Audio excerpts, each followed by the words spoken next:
वो कहते हैं ना, इंसान की मौत कब कहाँ और कैसे हो जाए इसकी कोई भी कल्पना नहीं कर सकता है। ऐसा ही कुछ तीन दोस्तों के साथ हुआ था। मनीष, विक्की और अभिनव साथ में मिलकर एक क्लब में पार्टी कर रहे थे। तभी मनीष विक्की से ये कहता है, यार विक्की, तू तो ड्रिंक वगैरह नहीं करता है, तो तुझे इस पार्टी में किसने बुलाया? क्या यार अभिनव, तू किसी को भी अपने साथ इस पार्टी में लेकर आ गया? ये विक्की फट्टू साला ड्रिंक वगैरह कुछ नहीं करता और ये हमारी पार्टी में क्या कर रहा है? तभी अभिनव मनीष को ये कहता है, देख यार मनीष, विक्की हमारी वजह से इस पार्टी में आया है और माना कि वो ड्रिंक वगैरह नहीं करता है, पर एटलीस्ट वो हमारे साथ इस पार्टी को एंजॉय तो कर रहा है ना। तो तू खामखा टेंशन मत ले, तू इस पार्टी को एंजॉय कर। हाँ ठीक है, जैसा तू अब बोले। विक्की, तू टेंशन मत ले, तू इस पार्टी को एंजॉय कर। और तू ड्रिंक वगैरह नहीं करता ना, तो एक काम कर, वहाँ पर सॉफ्ट ड्रिंक का कॉर्नर है, तो तुझे वहाँ पर कोई भी ड्रिंक पसंद आए तो उसे ऑर्डर करके पी ले। हाँ हाँ विक्की, तू जाओ उस आइसक्रीम कॉर्नर वाले के पास और वहाँ पर एक लॉलीपॉप भी मांग लेना, तुझे काम में आएगा वो। मनीष, तुझे लगता नहीं तू कुछ ज़्यादा बोल रहा है? अबे मैंने तो अभी कुछ बोला ही कहाँ है। कैसे तूने मेरी भोली भाली बहन को अपने जाल में फंसाया? हाँ, याद है कुछ? देख यार मनीष, तू अब कुछ ज़्यादा बोल रहा है। तू पर्सनल चीज़ों को यहाँ पर क्यों लेके आया? तू ड्रिंक करके है ना, इसलिए मैं तुझे कुछ ज़्यादा बोलूँगा नहीं। अगर तूने आइंदा से कुछ भी बोला तो मैं तेरा मुंह फोड़ दूंगा। Shut up guys. Manish, Vicky, तुम दोनों क्या यार, यहाँ पर हम पार्टी करने आए कि झगड़ा करने? तुम दोनों इस पार्टी को एंजॉय करो ना यार, फालतू में बातें लेकर बैठ गए तुम दोनों। चलो। अभिनव यार, मैंने तो कुछ बोला ही नहीं। ये मनीष है, जब से पार्टी में आया है ना तब से ये फालतू की बकवासें किया जा रहा है। तू इसको शांत करा। विक्की कूल डाउन यार, तू मनीष की बातों को दिल पे मत ले। ये जितने भी बातें कर रहा है वो नशे के धुन में कर रहा है, तो तू उसकी बातों को इग्नोर कर। हाँ हाँ अभिनव, शांत करा दे इस बच्चे को। ये फट्टू साला ज़िंदगी में कुछ नहीं कर पाएगा। अगर इसने ये दारू की बोतल को पूरा ख़त्म कर गया ना, तो मैं मान जाऊंगा कि ये फट्टू नहीं है, और फिर कभी भी उसको कुछ भी नहीं बोलूँगा मैं। देख विक्की, तेरे में दम है ना, तो इस पूरी भरी हुई शराब की बोतल को तू एक ही बार में ख़त्म करके दिखाएगा। मंजूर है तुझे?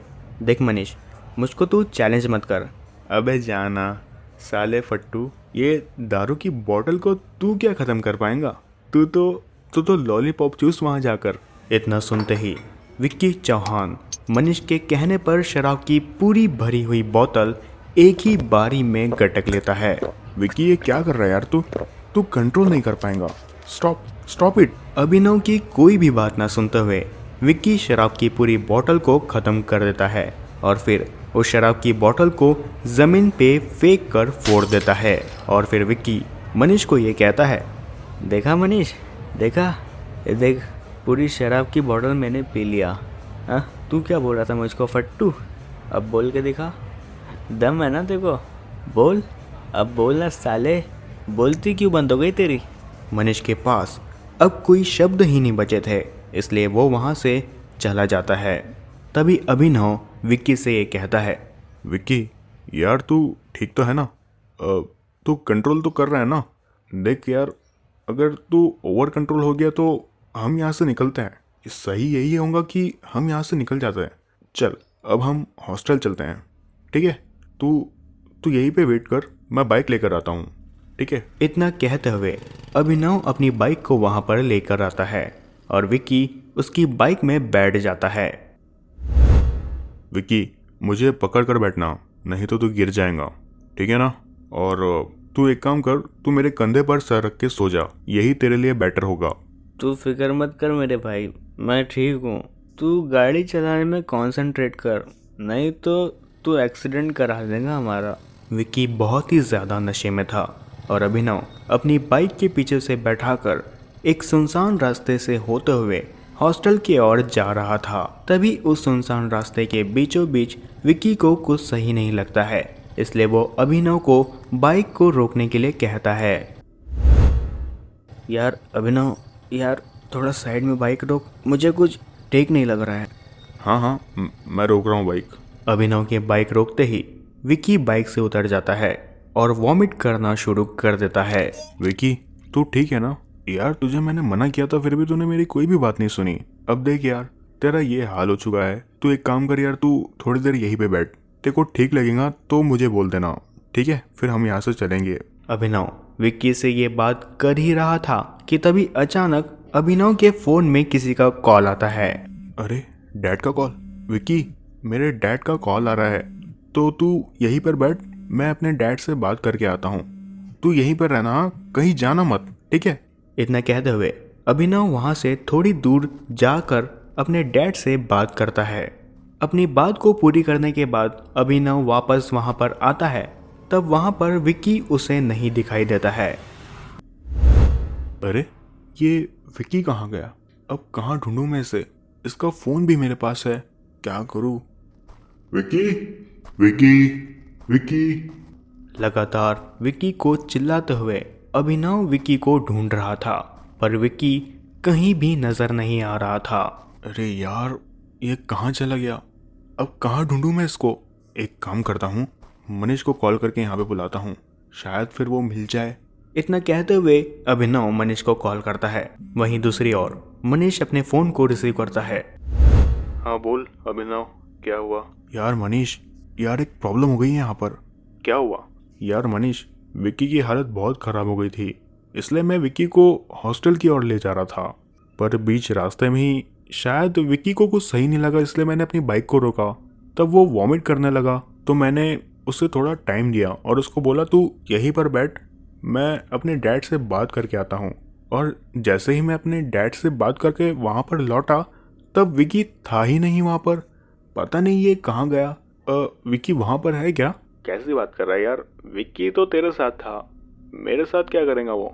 वैसे भी विक्की एक नंबर का फट्टू है। देख अभिनव, तू उसको वहीं पर ढूंढ, शायद तेको वो वहाँ पर मिल जाएगा। नहीं यार मनीष, मैंने उसे हर जगह ढूंढा, पर वो कहीं मुझे दिखाई नहीं दिया। तो एक काम कर सकता है, तू यहाँ पर आ सकता है क्या? अच्छा, तू अभी है कहाँ पर? मैं उस शॉर्टकट रास्ते से आया हूँ, जो रास्ता हमारे हॉस्टल की ओर जाता है। हाँ, और इस रास्ते पर एक कब्रिस्तान भी है, मेरे बगल में ही है। मैंने वहीं पर अपनी बाइक को रोका है। तू एक काम कर, जल्दी यहाँ पर पहुँच जा, मैं तब तक विक्की को यहाँ पर ढूंढता हूँ। ठीक है अभिनव, मैं वहाँ पर पहुँचता हूँ। इतना कहकर मनीष कॉल को कट कर देता है और फिर मनीष अपनी बाइक को लेकर सीधे ही उस कब्रिस्तान वाले रोड पर पहुंच जाता है। फाइनली, थैंक गॉड मनीष, तू यहाँ पर आ गया। मैं बहुत ही ज़्यादा डर गया हूँ, विक्की कहीं मिल नहीं रहा है। यार तू भी मेरे साथ उसको ढूंढने में मदद करना। अभिनव, तूने उसे हर जगह ढूंढ लिया? हाँ, मैंने उसे हर जगह ढूंढा, पर वो मुझे कहीं दिखाई नहीं। एक सेकेंड अभिनव, तूने ये आवाज़ सुनी? कैसी आवाज़? ये देख, आवाज़ सुनाई दे रही है तुझे? हाँ हाँ हाँ, मुझे सुनाई दे रही है। ये आवाज़ इस कब्रिस्तान के अंदर से आ रही है। Are you sure? हाँ, ये आवाज़ इसी कब्रिस्तान के अंदर से आ रही है। हमें वहाँ पर जाकर चेक करना होगा, शायद विक्की वहीं पर हो। पर मनीष, इतनी रात को इस कब्रिस्तान के अंदर जाना सही होगा? देख यार, क्या सही है और क्या गलत, ये सब तो बाद में देखा जाएगा। पर पहले तो हम इस कब्रिस्तान के अंदर जाकर मनीष को देखते हैं, शायद वो वहीं पर हो।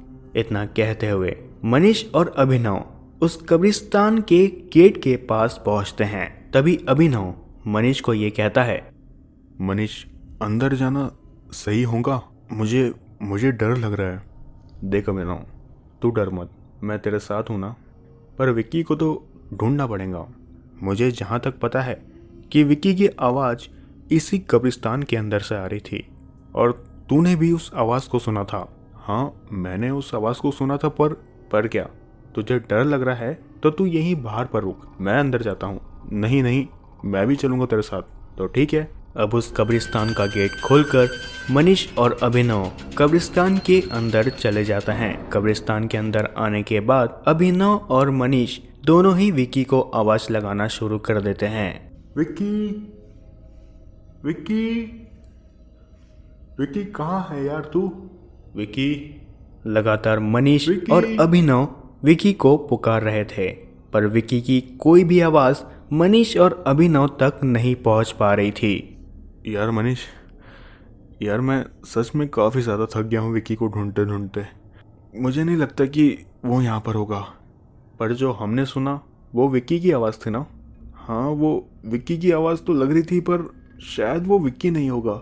नहीं, वो विक्की ही था। देख अभिनव, ये कब्रिस्तान बहुत ही बड़ा है और हमें विक्की बाहर नजर नहीं आया, तो विक्की इसी कब्रिस्तान के अंदर हो सकता है। इतना कहकर अभिनव और मनीष फिर से विक्की को आवाज़ देना शुरू कर देते हैं। विक्की, विक्की कहाँ है यार तू? विक्की, विक्की। देख यार मनीष, हम कब से विक्की को इस कब्रिस्तान के अंदर ढूंढ रहे हैं, पर मुझे नहीं लगता कि विक्की हमको यहाँ पर नज़र आएगा। और यार लगभग अभी आधा घंटा हो चुका है और हम इस कब्रिस्तान के हर कोने में विक्की को ढूंढ चुके हैं, पर विक्की हमको नज़र ही नहीं आ रहा है। एक मिनट अभिनव, तू शांत हो जा। वो देख, आगे मुझे कोई उस कब्र में लेटा हुआ नजर आ रहा है। क्या वो विक्की हो सकता है? कहाँ पर? वो देख आगे। मनीष, ये विक्की हो सकता नहीं, वो विक्की ही है। अब मनीष और अभिनव दोनों ही भागते हुए उस कब्र के पास पहुंचते हैं। विक्की, विक्की तू यहाँ पर आया कैसे? मुझे लग रहा है कि विक्की सो चुका है। विक्की, विक्की उठ यार। विक्की, उस कब्र पर विक्की ऐसा लेटा हुआ था कि मानो वो कब्र विक्की की ही हो।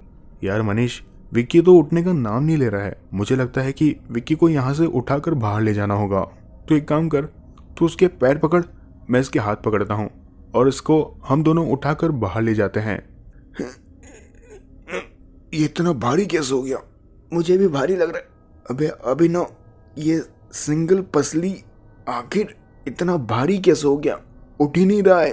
हाँ यार, उठाने की कोशिश कर इसको। मनीष और अभिनव विक्की को उस कब्र से लगातार हटाने की कोशिश कर रहे थे, पर उनकी सारी कोशिश अब नाकाम होते जा रही थी। पर फिर इतने में अचानक मनीष और अभिनव को हवा में काफी ठंड महसूस होने लगती है। यार एकदम से यहाँ पर इतनी ठंड कैसे हो गई? हाँ यार, मुझे भी लग रहा है।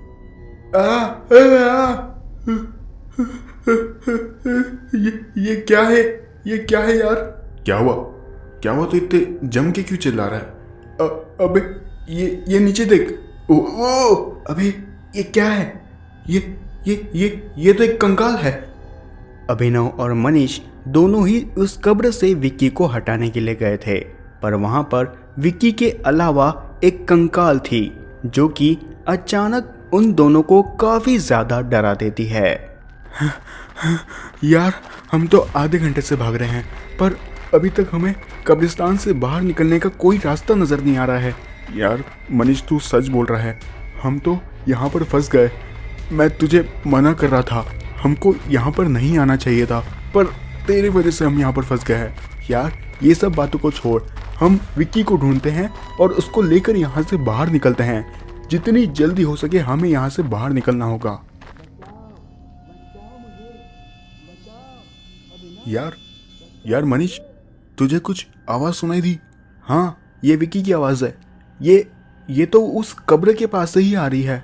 हाँ, चल यहाँ से, हमें उस कब्र के पास तो जाना ही होगा। क्या पता वो वहाँ पर खतरे में हो। मेरी वहाँ पर जाने की इच्छा नहीं है। एक काम कर, मैं यहीं पर रुकता हूँ, तू वहाँ पर जा और तू उसे बचा ले। यार अभिनव, तू क्या कर रहा है? हमें विक्की को लेकर यहाँ से जल्द निकलना होगा। तू भी चल मेरे साथ। तभी अचानक अभिनव का पैर कोई जकड़ लेता है। ये क्या है? अबे मनीष, मेरे पैर को किसी ने पकड़ लिया है। तू मेरे पैर को छुड़ा। रुक।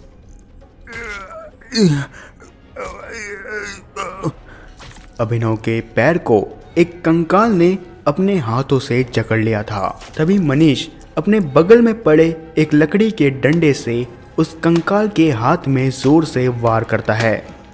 यार अब निकल यहाँ से। फिर दोनों ही वहां से भागते हुए उस कब्र के पास पहुंचते हैं, जहां पर उन दोनों को विक्की की आवाज सुनाई दे रही थी।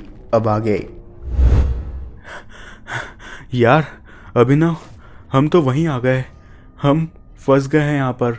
इतना कहते हुए मनीष पीछे मुड़कर जैसे ही अभिनव को ये कहता है तभी अचानक मनीष काफी ज्यादा डर जाता है। अब वहां पर अभिनव के जगह एक कंकाल खड़ा था जो कि मनीष का गला पकड़कर हवा में उठा देता है। छोड़ मुझे, छोड़, छोड़ मुझे।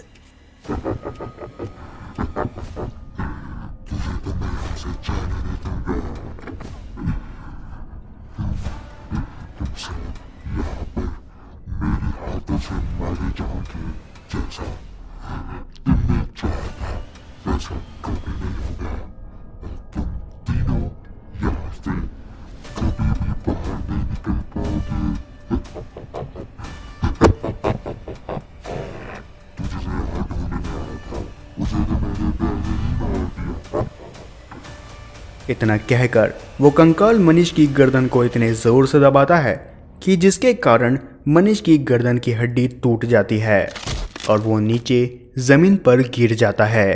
तभी कुछ वक्त के बाद वहां कब्र पर लेटे हुए बेहोशी की हालत में विक्की को अब होश आना शुरू हो जाता है। ये मुझे क्या हुआ? मैं यहाँ कैसे आ गया? मैं तो अभिनव के साथ था। अभिनव कहाँ है यार तू? अभिनव। इतना कहते हुए विक्की जब अपने आंखों के आगे अभिनव और मनीष को देखता है तो वो भी काफी ज्यादा डर जाता है। तभी अभिनव और मनीष को उठाते हुए विक्की का ध्यान एक लाश की ओर जाता है। उस लाश की सारी हड्डियां काफी बुरी तरीके से टूटी हुई थी। तभी विक्की उस लाश की ओर जाता है और उसका चेहरा देखता है और उस लाश का चेहरा देखते ही विक्की की रूह कांप जाती है। वो लाश जिसकी सारी हड्डियां बुरी तरीके से टूटी हुई थी, वो लाश किसी और की नहीं बल्कि विक्की की ही थी। अगले दिन उस कब्रिस्तान के सामने वाली कच्ची सड़क से एक कपल गुजर रहा था। तभी अचानक उस कपल की गाड़ी उस कब्रिस्तान के आगे वाली रोड पर बंद पड़ जाती है। यार तू क्या कर रहा है? देख, तुझे मैंने पहले ही बोला था इस खटारा को यहाँ पर मत ला, पर तूने मेरी एक भी बात नहीं सुनी। देखा, अब ये यहाँ पर बंद पड़ गई ना, अब हम यहाँ इस सुनसान रास्ते में कहाँ भटकेंगे? तू ही बता। अरे कुछ नहीं हुआ यार, ये गाड़ी अभी 2 मिनट में मैं ठीक कर दूंगा, तू चिंता मत कर।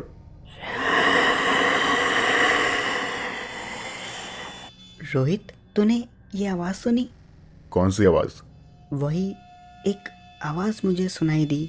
वो आवाज़ मैंने उस कब्रिस्तान से सुनी। तू ध्यान से सुनना।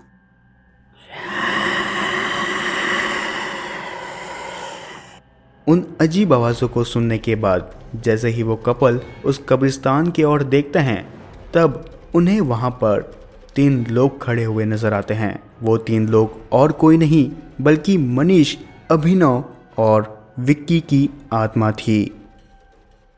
तो कैसे लगी आप सभी को आज की हमारी ये स्ट्रेंज स्टोरी? मैं आशा करता हूँ कि आप सभी को ये स्टोरी काफी ज्यादा पसंद आई होगी। तो अगर आप लोगों को ऐसे ही डरावनी कहानियां सुनना पसंद है तो आज ही हमारे चैनल स्ट्रेंज स्टोरी हब को सब्सक्राइब करें और साथ ही उस बेल आइकन को दबाना मत भूलिएगा ताकि आप लोग ऐसे ही डरावनी कहानियों का आनंद ले सके और चैनल पे आने वाली हर एक अपडेट को पा सके। मैं मिलता हूँ अगली एक और नई डरावनी स्टोरी के साथ। तब तक के लिए डरना जरूरी है।